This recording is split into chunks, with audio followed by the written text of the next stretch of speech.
I'm going to show you how to make a really versatile top for summer that you can customize to your style. This pattern's easy to sew up and it comes in sizes 0 through 26 and you can get it at sewanastasia.com. Even if you're not sewing this pattern right now, follow along because you are going to learn lots of great sewing tips and tricks. We're going to be putting in a full lining in the bodice and we're going to be putting in a separating zipper. And we all know those can be a little tricky, especially with the lining. And if you don't want to do a separating zipper, you can also add grommets and a tie up the back. That's just one of the many ways that you can change up this pattern to make it your style. The first thing you need to do is download the pattern and cut out your paper pattern. You should have 2 pieces for the bodice and 2 pieces for the neck interfacing. Once you have it cut out, it should look something like this. We're going to have our neck interfacing for the front. You're going to have your self fabric and your lining fabric, just one, and then for the back it's cut 2 of the self and the lining and the neck interfacing. And then you're going to need a separating zipper or your grommets for center back. My separating zipper for the back is 10 inches. But that might be bigger or smaller depending on the size you're cutting out. So just measure your center back so you know what size zipper to buy. After we cut it out, it's time to mark and sew our darts. So to make it easy to mark your darts on your fabric, you want to put a little hole at the tip of the dart on the paper, take an awl or something sharp and just go ahead and poke it through the paper. And then what you want to do is notch out the bottom of the dart legs here. So you can use your notcher if you have one or buy one, or you can even just use a little pair of scissors and snip out the very bottom 1/4 inch of the dart legs. This is going to make it easier to chalk in these little spots. Now that you have your paper pattern prepped, it's time to mark all those darts on your fabric pieces. So make sure you mark your self fabric and your lining fabric.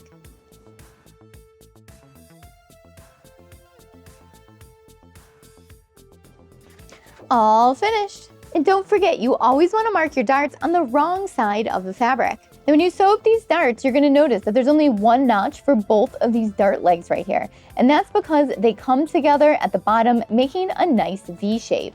So normally you iron your darts towards center front and towards center back. But because these darts meet at center front and center back, it's been designed so that way the darts actually iron outward towards the side seams. Now we're going to sew up all the darts, and you should have 8 darts. And if you need help sewing darts, make sure you check out my detailed video on that. There'll be a link for that down below in the description. So first I'm going to sew up all the darts in the self fabric, and then after that I'm going to sew up all the darts in the lining fabric.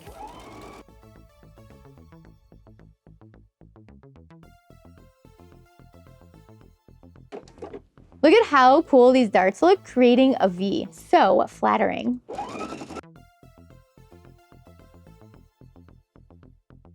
And now we have our darts on our lining all sewn up as well. I'm using fusible interfacing today, and we're going to fuse it on the wrong side of the fabric, but on the self fabric. We're going to place that interfacing around the front and the back neckline. You might be wondering, why am I putting interfacing around the neckline? Well, this neckline has a unique cutout shape, and we want to make sure we keep that shape. And the best way to do that is put a little bit of interfacing there. You could even use seam tape, but the interfacing is really going to reinforce this beautiful shape around the neckline, so that way it doesn't stretch out and get all wobbly on you. I've got the interfacing all attached, and if you need help or tips and pointers on attaching interfacing, fusible or sew-in, make sure you check out my video on that. Now it's time to start sewing those big pieces together so we've got a cute top. First thing we're going to do is sew together the shoulder seam. So make sure you place your fabric right sides together, line them up, and you're going to sew a 1/2 inch seam. And you're going to do that to both shoulders. And while I'm here, I'm going to sew the shoulders of the lining together the exact same way.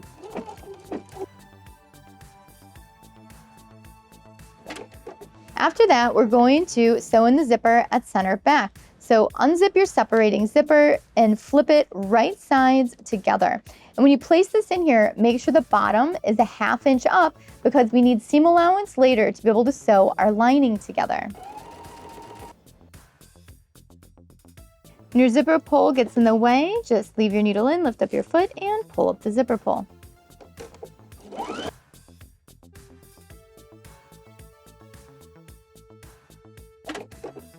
The zipper's in and it looks great. Let's take a little look at it. So you can see we have our separating zipper in here and it looks really nice. And that was so easy to do.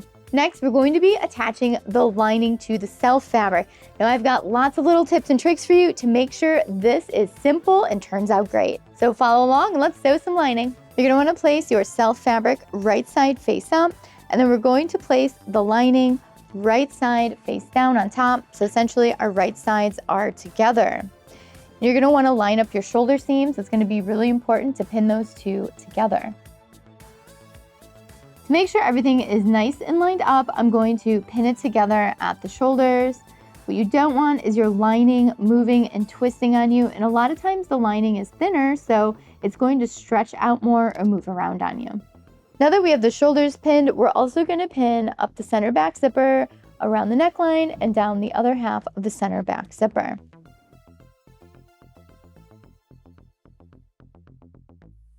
All pinned up. Now I'm going to sew exactly where I pinned, and I'm going to be using a 1/4 inch seam allowance all the way around, even where the zipper is. And don't forget, you do need to use your zipper foot when you are sewing the zipper on. I did that before, I just didn't mention it. So you're going to have to switch your feet a few times while you're sewing this lining together.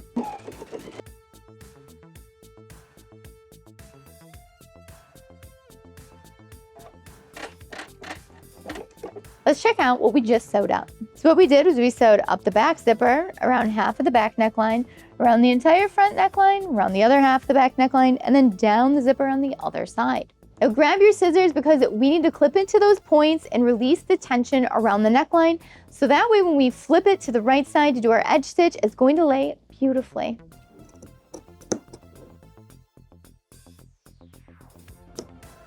And if your zipper was too long, you can just cut off that extra chunk zipper because we are not going to need that on the inside. There we go.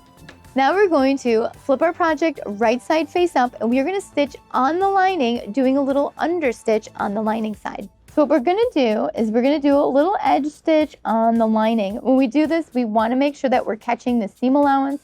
So what this is going to do is it's going to help pull the lining to the inside of the project while we're wearing it. So I'm starting this edge stitch, understitch on the lining, and I'm starting it about 1 inch up from the zipper. You're not going to be able to start right where the zipper is. It's going to be too bulky. So just start up about 1 inch. Make sure you're back stitching.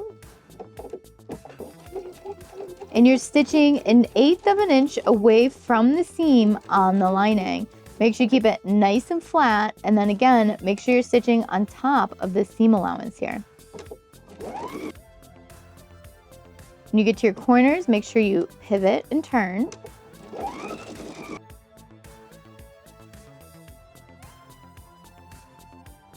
So we get back to where the zipper is. You're only going to be able to sew so far, about 1 inch away from it, and just make sure you back stitch and you'll be good. This top is really coming together. Let's take a look at our understitch real quick. You can see how nicely the lining is folding to the inside of the garment since we have that understitch there. So it's called an understitch because it's on the lining, but really it's just an edge stitch on the lining on the seam allowance. And you'll notice we have no stitch on the outside of the garment. So this is just on the inside lining. You'll notice it doesn't go all the way down to where the zipper is because it's just too bulky here, and that's totally okay. Now it's time to sew the rest of the lining to the bodice and finish up this top. So we're going to sew the armholes together next. So we're going to place right sides together. Make sure you are lining up that shoulder seam so nothing gets twisted while you're sewing together the armhole. It's cut on a curve so that fabric loves to stretch and get twisted.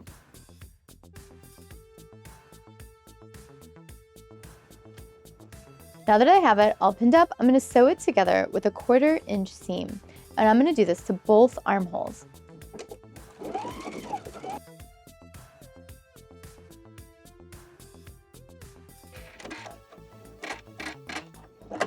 We've got that lining around the armhole, and it is really coming together. We have like 3 steps left. See? Told you I was quick. Now grab your scissors, and we need to clip that armhole. Because it's a curve, we need to release the tension in the curve. So we're going to put a bunch of little snips in it, just like we did to the neckline. There we go, all snipped up. Now we need to flip the top right side out, and we're going to do it through the shoulder. So it's going to be a little tricky. So what we're going to do is flip it back, and we are just going to start pulling the back of the bodice towards the front. This can be easier or harder depending on the fabric you chose. Also, the wider the shoulder, the easier this is to do. So if you want to make the shoulders wider on this pattern, it'll totally make it easier for you. But it's not too hard. You just roll it out with your fingers, and then the back bodice is going to start popping out of the shoulder. And just like that, we've got the back bodice on one side. So now we need to do the same thing to the other side. There we go. We are looking beautiful. I have ironed the armholes and they are looking really great. So now what we need to do is sew up the side seams. So the way we do this is we place everything right sides together. So self to self, lining to lining. This is one of my absolute favorite ways to sew lining, and it works as long as you have a center back zipper. So we're gonna make sure we line up our seam at the underarm really nice. Put a pin there. We're gonna line up our self fabric. And then let's line up our lining. Now what we're gonna do is sew up the side seam through the self and through the lining. So you can really see what it's gonna do. I've just got pins in it. So we've got the right sides of the fabric together on the outside, and then we've got the lining together here on the inside. And we're gonna do that to both side seams. And on one side seam of the lining, you need to leave a 2-inch opening. We're leaving that there so that way when we sew together the hem of the top, we can flip it right side out.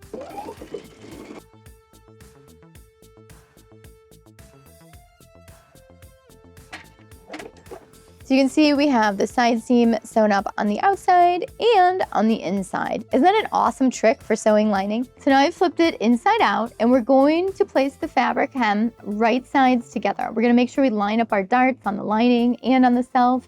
Make sure you line up your side seams, and then we're just gonna do a straight stitch 1/2 inch from end to end. Put my zipper foot on so that way I can get close to the bottom of the zipper here.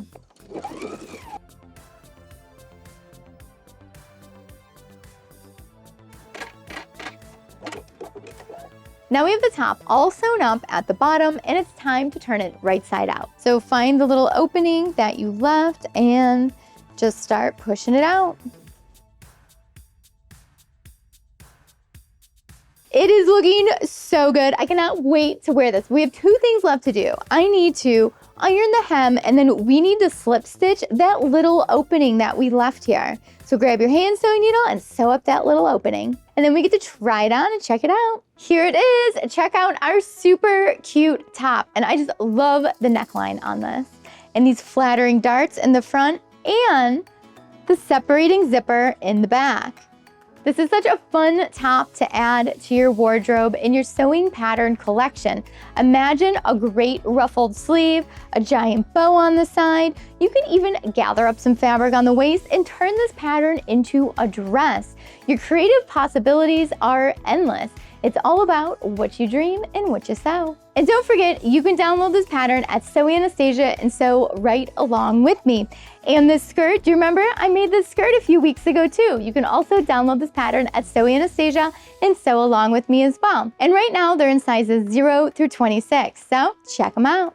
Thank you so much for watching Sew Anastasia today. I hope you had fun making this top with me and you learned some new sewing tips and tricks. If you have any questions about what we did today, leave it down below in the comments and I will get back with you as soon as I can. And I would love to know what you thought of this video. Do you want to see some more sew-alongs like this? What kind of sew-alongs do you want to see coming up? Leave that down below in the comments too. And if you enjoyed the video today, please give it a thumbs up, give it some applause, and well, give me all your sewing thoughts. I want to hear them. I love talking sewing. And if you're not already a subscriber, make sure you subscribe to Sew Anastasia and hit the notification bell so you know when the new videos come out. They come out multiple times a week. So much sewing fun around here. And if you're already a subscriber, thank you so much for watching today. These videos are for you. And don't forget, you can find me on Instagram, Facebook, Twitter, TikTok, Pinterest, all the social media, so that way we can stay connected and creative together. And if you're in Chicago, come on into the studio and take an in-person sewing class with me. And if you're not, that's okay too. We can do a virtual lesson together. Thanks so much for watching today. Bye.